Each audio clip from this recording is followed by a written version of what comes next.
What's up guys, Tyler from House of Cards TCG, and today I'm bringing you a Dracoslayer deck profile. Yesterday I did a combo tutorial. You can go back into the playlist to go to deck profiles and see the combo tutorial I did with Dracoslayer to show a nib-proof way to play this deck where you're not going to get hit by nib, you can play through an interruption, and also provides a lot of play and interaction with your opponent if you're going second. This deck is still really good. Everybody thought that Pendulum would be dead with the Cashtira locking the Pendulum zones once they see your extra deck. But that's not the case. There's ways to play through that, and this deck is still really insane. And then when you go first, you put up almost an unbreakable board. So Dracoslayer, really fun deck to play. You know I love the Pendulum format, or the mechanic, and the way that it plays. So I've compiled the best way that I think to play Dracoslayer, which is with the Bystials. This is just absolutely insane. Make sure to go check out the combo tutorial. Make sure to subscribe to the channel. We're over 2,500. We're trying to get to 3,000. We truly appreciate the support. So without further ado, let's dive into a Dracoslayer deck profile. House of Cards TCG. All right, starting off with the main deck, we're going to start with the Dracoslayers. So of course, we're going to play 3 of the Luster Pendulum. What you need to know about Luster Pendulum is it's the tuner of the deck, but it has to be a tuner using a Dracoslayer monster in order to synchro summon with it. But what it does is in the scale, it pops another Dracoslayer and then adds the same copy of that card that you popped. This comes up a lot, especially if you can pop a card like Ignis. So this is obviously your tuner. This is how you get into your synchro, as well as it's a really good part of the deck, obviously being a dragon. Next up, we're going to play Ignis. What you need to know about Ignis is that when it's destroyed by a card effect, then you get to special summon a Dracoslayer from your deck, and it is treated as a tuner. This is really good because this is how you can go into Baron de Fleur, because you can bring out another Dracoslayer, making it a tuner. That way it doesn't have that restriction that Luster Pendulum has where it can only use Dracoslayers for synchro summoning. This card gets around that, and you pair that with a Bystial, and you can make Baron, creating a nib-proof combo. Ignis is really, really good. You really want to see this card in your hand or a way to get to it. And obviously there's a lot of ways to get to him, but being able to pop this card, like with Luster Pendulum's effect, searching another copy and then getting this effect, it also provides that extender because it special summons. So Ignis, really good. You can play 1 Rhoda. Obviously, you want to have spells in the graveyard, and Rhoda is able to search Ignis. So you want it, that's basically playing 4 copies of Ignis, as well as with Majesty Pegasus, being able to search it as well. You're always going to try to want to see Ignis. The next Dracoslayer card that we're going to talk about is the Dynamite Power Load. So Dynamite Power Load is how you can extend. It can special summon another Dracoslayer from the scale. So when you scale this, it can then special summon. It also has another effect that when it's tributed, you get to add a Dracoslayer from your face-up extra deck back to your hand. And when you use your Fusion Draco Summon, this is how you can further extend. So this card, the main effects that comes up, it's just a big extender. I like playing 2 Dynamist Charge. Dynamist Charge is how you're going to search your power load. This is also a really good card because it's a continuous spell that stays face up in the field, allowing you to pop it with cards like Sky Iris to be able to not have to pop one of your scales. So being able to have Dynamist Charge is really good, as well as when you use the power load and it goes into, like, say, Ignister, the Dynamist Charge lets you add the power load back to your hand. So Dynamist Charge, really good. It's being a continuous spell is also really good. So this is like paying 5 copies of the power load. Then you're going to go ahead and play 3 Majesty Pegasus. Majesty Pegasus has a lot of effects that we're going to talk about. One effect being when it's special summoned by the effect of a Dracoslayer, you can then search a field spell. Obviously, the field spell is going to be Sky Iris. That's the only field spell that we play right now. But Majesty Pegasus also has another effect that in the scale, if there's a Dracoslayer in the other scale, you can search a different Dracoslayer than the other scale. So if you have a Luster Pendulum, you can search Ignis. If you have a power load in the other scale, you can go and search a Luster Pendulum. And then you have the option to pop the other scale, which most of the time you're going to use. So that's really good for the Majesty Pegasus. The third effect doesn't really come up, but this being able to special summon off the effect of Ignis, search the field spell, and then use it as a tuner to go to Baron, and then also being able to use this card in scale to search another copy of a Dracoslayer, really good. Sorry, we'll go back to the Sky Iris here. So Sky Iris, what this effect does is when it's activated, you can target a card in the, you can just target a card in the field, and you get to search yourself out an Odd Eyes card. That's really the most important thing here, or Performa Pal. But a lot of times you're going to search a card which is Odd Eyes Revolution or Odd Eyes Seer with this card. So Sky Iris is really important field spell in this deck, and I'll explain that more. You can go back to the combo and really see how that works. To pair, I play 2 Bambuku.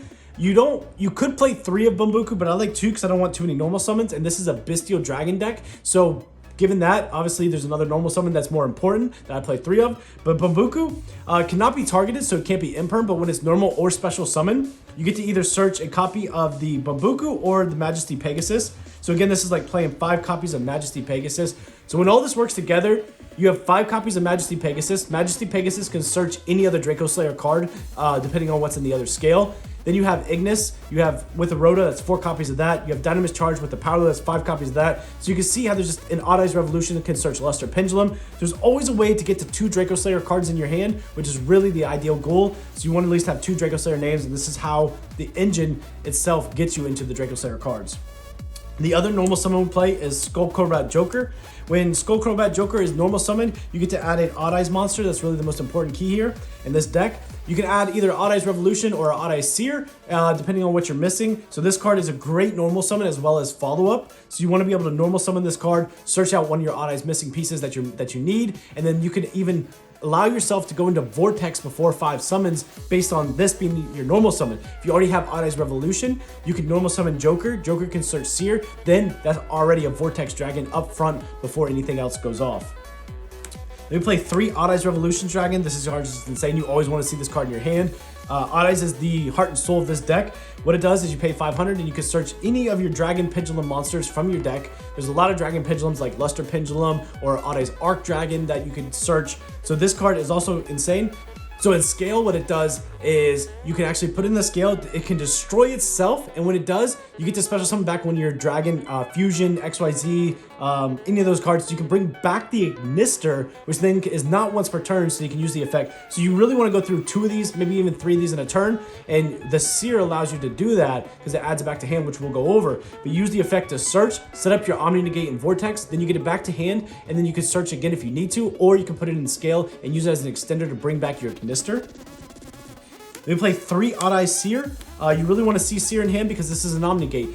There's plenty of ways to get to your Arc Pendulum Dragon, and it's really important. This card, if you see it in your hand, it's an Omni Negate up front. Before you even start doing any of your combo, you can set up an Omni Negate up front, and this card allows you to do it. You can just either search it off Sky Iris, or you can search it off Beyond the Pendulum, or you could just open it up in your hand. There's many ways to get to the Vortex, and that paired with the Bystials and the Baron, there's a lot of ways you're going to be able to set up that Omni Negate before 5 summons.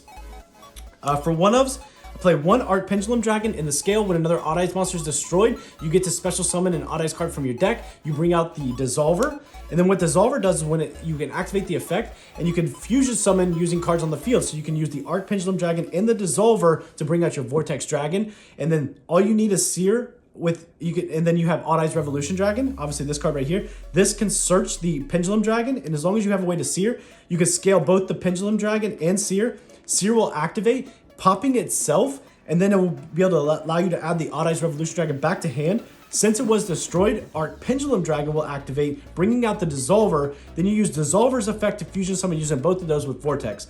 So this right here, being able to have Seer and Revolution Dragon, this is a Omni Negate in itself. So as long as you can find a way to these 2 cards, this can then search Pendulum Dragon. This will add your Odd Eyes Revolution back to hand for your combo, and then pop itself, which will trigger the Pendulum Dragon to bring out the Dissolver. Dissolver effect will fuse with those 2, making your Vortex Dragon Omni Negate, which is way better than Baron, by the way. Another one off is Chaos Emperor. Since we play Bystials, you can banish the Odd Eyes Revolution Dragon. And then what you can do is you can actually use Odd Eyes Revolution Dragon, search Chaos Emperor. Then you could go ahead and Bystial, banish the Odd Eyes Revolution Dragon, special summon a Bystial. And then you can use Chaos Emperor in scale, pay 1,000, destroy itself, and then you can get to add the Odd Eyes Revolution Dragon back to your hand. And then what you can do is reuse Odd Eyes Revolution Dragon because it's not once per turn. And then this is a further extender for your Hope Harbinger because you can special summon it later in the combo and use it as a rank 8 to go into Hope Harbinger. So Chaos Emperor, really good as an extender, really good for making sure that your inboard is really good with the Hope Harbinger. Then for the Bystials, we play Magnemite, 3 of them. Obviously, this card's insane. Being able to search a dragon at in phase 2 is absolutely crazy because your whole deck revolves around dragons. Odd Eyes Revolution being a dragon, Luster Pendulum being a dragon. So Magnemite's really good. And then it's the further extender because Beyond the Pendulum just needs 1 Pendulum monster. So you can bring out Magnemite, and any other Pendulum monster makes Beyond the Pendulum, as well as you get the search at the end phase. And then for the other Bystials, I just play 2 Druid Worm and 1 Baldrake, because it could anytime come up. If you have another light or dark on the field, you can banish, obviously. This could be another Druid Worm. It could be any other name. It could be the other guy, I forget his name. I can't remember, but yeah, so this is just another name in case you open up 2 of them. You have variety, basically. It could come up. Obviously, we know what Bystials do.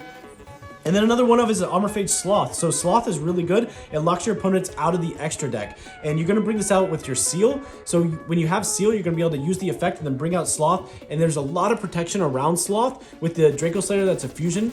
Makes this so it can't be destroyed by battle or card effect. And then you have Hope Harbinger, which redirects battling, so your opponent just can't out this. That alone is going to lock your opponent. And then you have Omni Negate, which is in Barone and Vortex. So even if they have a Fenrir, they use Fenrir as effect to banish, you can negate it with Vortex, get rid of it, and they just can't go into their extra deck, and they can't battle into this, they can't destroy it by card effects. So this is really a Seal lock that is really good. There's a lot of other cards I'm going to go over that you could play instead of Sloth if you don't like Sloth, but Sloth being insane, bringing it out, locking your opponent from not being able to go into extra deck monsters, and you already establishing your board is going to win you games. And then for defensive cards going second, I play 3 Book of Eclipse for being a spell and being really good. Be able to go into boards going second, and I main 3 evenly because you want to be able to break boards and set up your board. That's really important. So those are the defensive cards that I play. Unfortunately, there's not a lot of room, but the Pendulum archetype itself, mechanic, is just really good and going into it.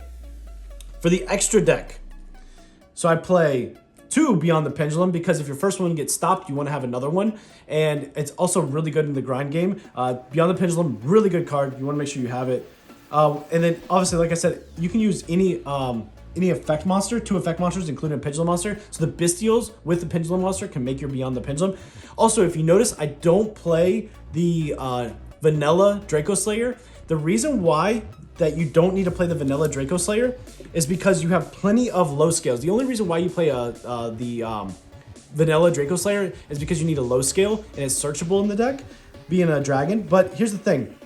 In this deck, with your low scales, you have Chaos Emperor, you have 3 copies of Odd Eyes Seer, and then you also have 3 of your Majesty Pegasus. So that's 7 copies of low scales that you have. So Beyond the Pendulum, being able to search a low scale, any of these will work, and it works in the deck. So you actually don't have to play the brick, which is the vanilla Dracoslayer. So that's really good in this deck. I didn't want somebody to comment down below and say, well, you forgot the vanilla. You actually don't need the vanilla, which is eliminating a brick from the deck. So 2 Beyond the Pendulum. 1 IP Masquerena because you can actually end with IP, and if they do find a way to out your Sloth, you can create that and make it into an Appaloosa, obviously creating another interruption. Erratic Steel is really good in this deck, insane good in this deck. You can also bounce cards on your field if you want to go ahead and lock them in draw phase. So you can use Seal in draw phase, bounce your Sky Iris, and then you can go ahead and bring out Sloth in draw phase, and that's just going to go ahead and lock them if you want to, or you can, if you're afraid of like this getting Lava Golem or something, or Kaiju'd. But again, they have the rest of your field to still have to deal with, so do keep that in mind. Or you can wait, Steel can obviously bounce a card in your opponent's field, and then you can go ahead and bring out Sloth. There's Selene for a link 3. Selene's really good, and especially going first, you don't have to go through your Selene. And why that's important is because on the crackback, you can make Selene, use it to go into access code, so then you don't have to burn your Selene going first, which in a lot of the Dracoslayer combos, you do go through your Selene. This combo, the way that this deck is built, you don't have to use your Selene going first, which is great, because then you have options to go into cards like Access Code or Appaloosa, which is your big link 4 bodies that you want to be able to have to finish off your opponent. Then we have Baguska, which is a rank 4. Obviously, there's gonna be times where you're gonna be in a weird position. You can just go ahead and make Baguska pass. Still, decks have a problem to deal with Baguska. It's not ideal, but I do want to have it in the deck.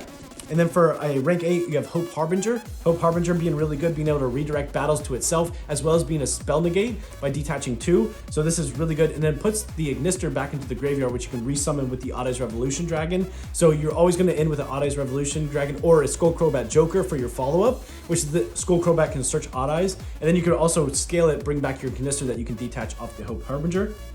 For Omni Negates, we play the Vortex Dragon and Barone. We know what Barone does. Vortex, when it's special summon, you can bounce a card in your opponent's field, which you can also, if this gets outed and you have Barone, you can, in standby, use Barone's effect to bring back the Vortex and bounce a card in your opponent's field. That's an interaction that comes up. And Vortex is an every turn Omni Negate. As long as you can shuffle back a face-up extra deck Pendulum monster card into your deck, every single turn you can negate with the Vortex. Vortex being the every turn Omni Negate, really insane, really hard to deal with. And then for your Dracoslayers, the rank 4 allows you to search for any pendulum monster in phase. Really good. You want to make sure you use that with the Magnamut. Those two paired together, allowing you to search for a Skull Crobat Joker and then another Bystial or Adi's Revolution Dragon for follow-up. Really good.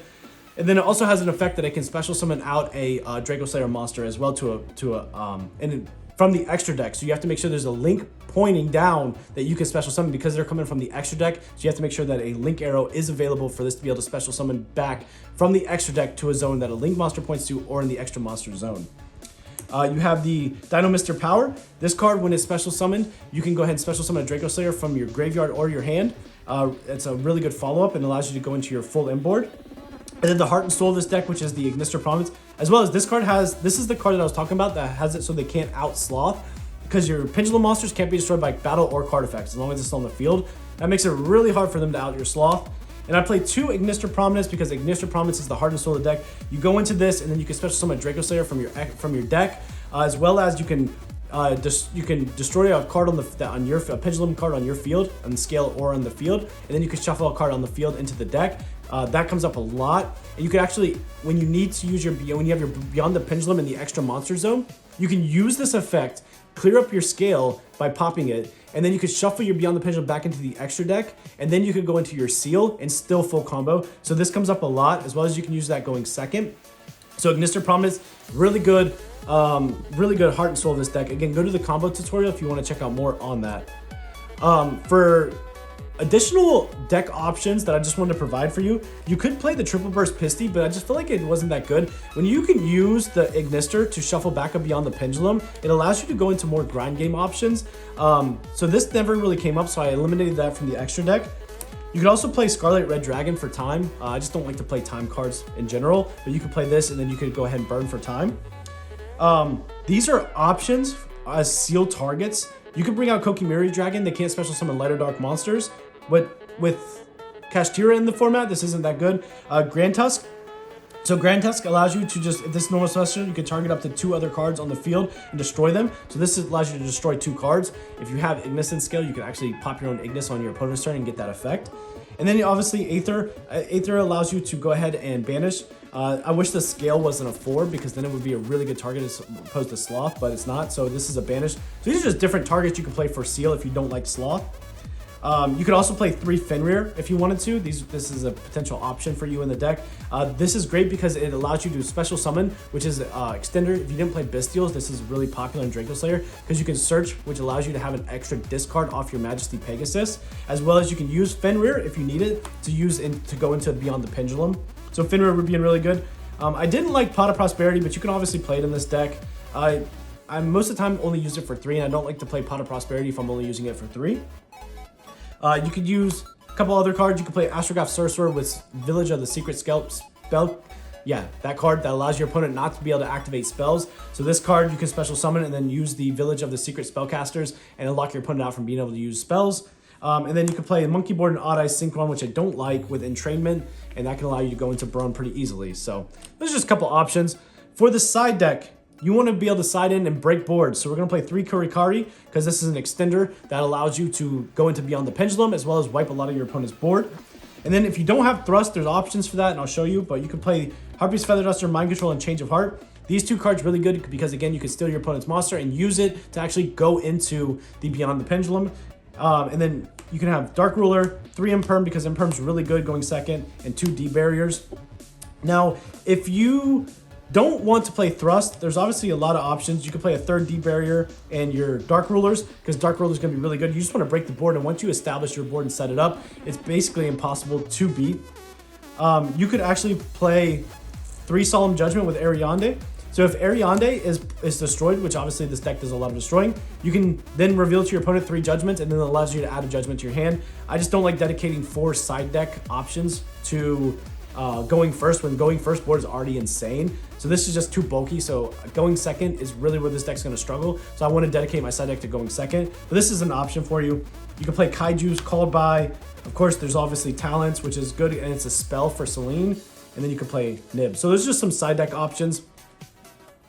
So that is pretty much the Dracoslayer deck. Obviously, it's really good, really insane. This deck can do a lot. If you want to check out the combos with this deck, go back to the past video. You can search it with our House of Cards TCG or go to the playlist deck profile and you can see the Dracoslayer combos that I've already posted. This deck can do a lot of damage if you're unprepared for it. And I hope that you've really found value in this and you can try this deck out and do well at your locals, regionals, or even a YCS. But with all that being said, please make sure to subscribe to the channel and help us get to 3,000 subs. And it's been Tyler with House of Cards TCG signing out. House of Cards. TCG.